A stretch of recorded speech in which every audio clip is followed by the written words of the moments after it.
Hi everyone, and welcome to my channel, Meg Sullivan, and my review for Clair Obscur Expedition 33, developed by Sandfall Interactive, published by Kepler Interactive, and now available on PC, Xbox Series X and S, and PlayStation 5. This review is for the Xbox. If you like this review, I'd love for you to follow my channel or even just give me a shout out on social media. Okay, let's get started. First, I just want to apologize. I know this review is super late, but April ended up being a very busy and very stressful month personally and professionally, and I'm still trying to get everything back on track, so I appreciate your patience. With that said, I've been trying to figure out what to say about Clair Obscur that hasn't already been said. This game is pretty great and deserves all of its accolades, but now that the credits have rolled and I've had some time to think about it, guys, I'm not entirely convinced this is the greatest thing since sliced baguette. It's amazing, yes, but I've got some issues with Clair Obscur, and we need to talk about that. But before I do, let's talk about all the good stuff because there's a lot of it. So let's start with the visual style, which I absolutely love. Clair Obscur takes place in the world of Lumière. And I apologize for the bad accent, I cannot speak French and will just do an American accent from now on, which is inspired by the historical period known as France's Belle Époque, which spanned from 1871 to 1914. This era was known for its optimism and affluence. For example, the 1889 Paris Exposition introduced the world to the Eiffel Tower. The Art Nouveau movement took off. The architectural style known as Art Deco also came into existence. And gaslighting?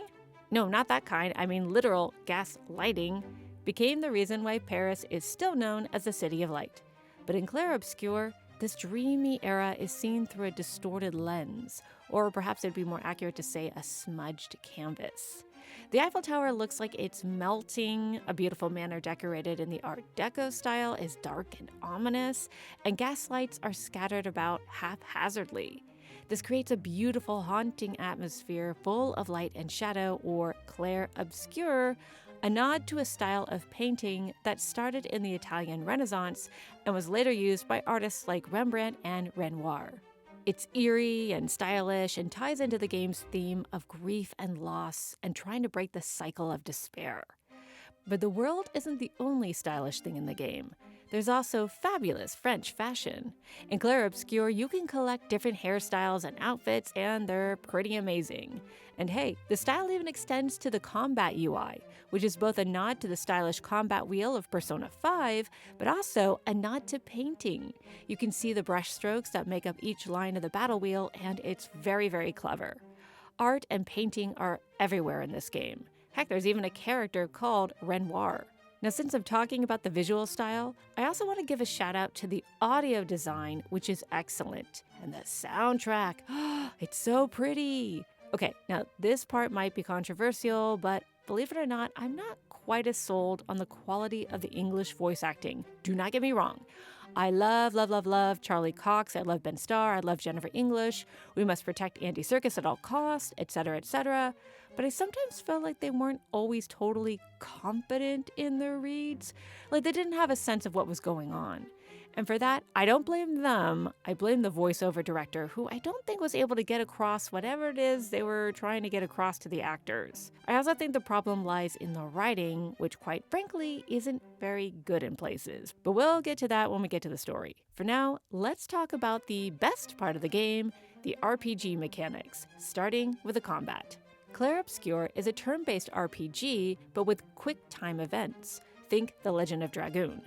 Each turn, the player will have the chance to choose a number of options from the combat wheel. These options include basic attacks that allow the player to gain AP, and skill-based attacks that consume AP, as well as the option to heal, fire off a long-ranged attack, which also consumes AP, or do a powerful gradient attack, which is tied to a meter that fills up every time you use a special skill.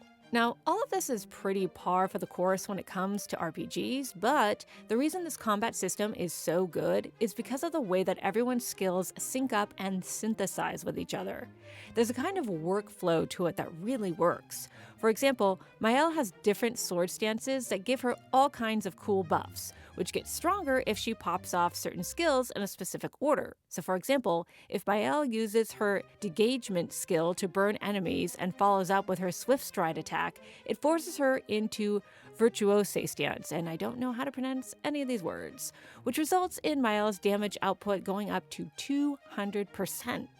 And if you follow that with a skill like Flurry Fury, I think that's how you say it, not only will you hit hard, but you can stay in the virtuose stance for another round. Oh, and if you have a weapon like Metallum, you can start battle in virtuose stance. By the way, weapons scale with 2 of a character's attributes, which allows you to manipulate your combat numbers further. And what's cool about earning attribute and skill points in battle is that you can spend those points on whatever stat or attributes you want. Meaning you can make just about anyone, a tank, a DPS, or even a support character that does buff and debuff damage, etc., etc. Better yet, if you feel like you screwed up your character build like, I did, you can just reset all of your points. Well, if you have the material, of course. I love how this very forgiving RPG system encourages players to come up with all sorts of crazy builds. Oh, speaking of builds, this brings us to Pictos. Pictos are equipable items that come with both a stat boost and passive traits called Lumina. And the cool thing about Lumina is that once a character uses a Picto multiple times in battle, its passive trait can be equipped by other team members so long as they have enough Lumina points to spend on it. On top of that, you can swap out Lumina at any time. What's an example of a Picto with a cool passive trait? How about Cheater, that lets a character play twice in a row? Or Painted Power, which removes the damage cap and lets players exceed 10,000 damage points per hit, which can result in some insane damage numbers. I love this extra layer of customization. It's really clever and it's really fun. The only problem is the game not only throws a lot of fantasy jargon at you, making it hard to understand what things are, the user interface is really confusing. So it was hard for me to understand how using Lumina and Lumina points worked because it's not immediately apparent in the menu system. But once I figured it out, it was cool to tinker with all of my options and figure out how party members could work together to quickly stack up damage in combat. In short, playing offense is super fun, but defense, not so much. The enemy's turn is where things get interesting in combat. And that's because you're not allowed to sit there passively while monsters, known as Nevrons, wail on you. There are quick time events when playing defense too, and this is where things get tricky. You see, when an enemy attacks, your characters have the chance to dodge, parry, jump, or do a gradient parry, which allows an expedition member to block an attack and then do a powerful counterattack. However, expedition members only have a very short window of time to successfully defend themselves, which means the player needs to react almost instantaneously to whatever's coming their way. Now, enemy attacks that require the player to jump or trigger a gradient parry have very obvious visual and audio cues and are pretty easy to time. But normal dodge and parry are super frustrating. It's true that there are both audio and visual cues that tell the player what's coming and when, and I love how every enemy has a different attack pattern and how you have to study it in order to understand it. Very clever, because you gotta study art to understand it. The problem is that sometimes these audio and visual cues are easy to miss because the game is so focused on form, it's not paying attention to function. Between camera angles that block attack animations, enemy strikes that are so similar you end up mixing them up and hitting the wrong button, the enemy's propensity to shadow box before they actually do something, or attack patterns that feel out of sync. Playing defense isn't nearly as fun as playing offense. Keep in mind, I really feel like Sandfall is onto something brilliant here, but to me the combat needs a bit more polish and refinement. It just doesn't feel quite as good as it should, but with a little more time and effort, it could feel fantastic. What also could feel fantastic, but quite frankly doesn't, is dungeon exploration, which is weird since this is a game about an expedition. The problem for me is that the dungeon designs are not very good. They're surprisingly linear, different areas look almost exactly the same, and because there's no mini-map or compass, those are only available on the world map, it's shockingly easy to get turned around. I will say things get much more interesting when you're able to finally freely explore the world and look for new side quests and challenges, but navigating dungeons during the main story quest is meh.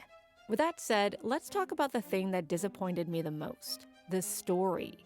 I know the Clair Obscur Defense Force is on its way to tell me what a stupid, horrible person I am because I simply don't understand the depth and breadth of this amazing piece of art. But I'm here to tell you, no. Good writing does not involve a massive info dump 2/3 of the way through the story, and it certainly doesn't involve major characters getting kind of sidelined towards the end of the game. Now, to be fair, I get what the writing team is going for. This is a story about grief and breaking the cycle of despair, even when it requires great sacrifice. And there were hints along the way that foreshadowed what was coming, and there were, again, just flashes of brilliance here. So I get what the team was going for, and I appreciate the effort, but it's hard to experience grief and sacrifice alongside my expedition members when I don't know them. Who are these people? I never felt like I really spent a lot of quality time with them. Even when I set up camp and talked to each character individually, a feature, by the way, I normally like and has been used to great effect in other games like Dragon Age Origins and Baldur's Gate 3, I still felt like the character conversations were kind of shallow, and I hated the way everyone talked over my head. Hey, remember that time we hung out with this person you've never heard of at that place you've never seen? No? That was great, wasn't it? No. Not to mention that a lot of the humorous moments in camp felt jarring. Like, tonally, it just did not work. Sure, in a world full of darkness, it makes sense to have some lighter moments, but these jokes weren't really funny to begin with. And like I said, the voice acting, while 80% of the time was fantastic, it did occasionally fall flat for me. In short, I love the overall theme of the story, and there were some powerful moments in it. But these moments would have landed better had I known my team members better, or even just for a little longer.